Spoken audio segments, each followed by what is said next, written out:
kind of spanned a couple of decades at this point. I arrived with the class of 2000, went through the training program, primarily focused on the space shuttle and the International Space Station, learning those systems. Having launched a couple times on vehicles, the second time was definitely different than the first time. You can feel a little bit guilty of, hey, should I study one more thing, or is there one more piece of information I should get? Am I really prepared or not?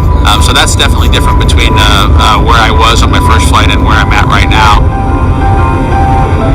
It's been interesting, I think, for both my wife and I to have gone through the process of seeing each other launch in space. I've seen her take that risk and had it be in front of her, and I've done that to her. There's just something different about watching a rocket launch when there are people on board. You feel a little bit differently about the pit of your stomach, and I can only tell you it's multiplied significantly when it's somebody that you know, and then somebody, of course, that's a family member. It's even multiplied more. For me personally, as a spouse, watching everything that Bob has put into this over the last 5 years, the dedication that he's shown, the perseverance is pretty special. For both of us, though, the way our minds work, it won't be until sort of the mission is complete that you have really a chance to savor it and celebrate it. This is a huge accomplishment for an Air Force flight test engineer to be part of the demonstration mission of a brand new vehicle. It's going to be amazing. Without a partner that has that same appreciation, I think it can be challenging for some folks. There's a lot of work and a lot of time that takes away from family that my spouse appreciates, and I love her for that.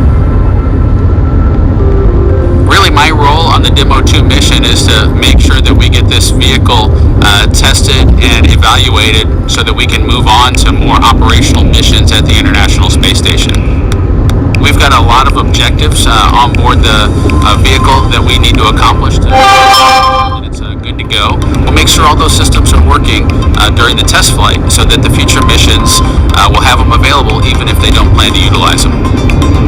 Through years of the NASA team helping to share that experience and teaching them the lessons that we've learned by going through this, now there's another capability in the U.S. besides NASA to operate something of this magnitude. When is the last time humans launched on a new vehicle? Certainly on the American side, it's been several decades. Now we're in a time when we've got multiple vehicles under development.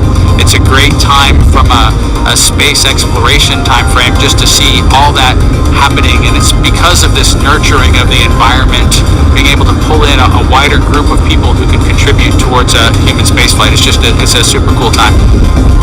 On a deeply personal level, I'm really excited that my son is going to get a chance to see me launch into space. Being an astronaut has been a little bit of an abstraction thing for him because he's seen me do it in old videos, but he hasn't seen me do it for real, and so I'm excited for him to see this launch. I want to thank the entire Commercial Crew Program team that's worked together to get to this point where we've got vehicles in the launch pad ready to head to the International Space Station.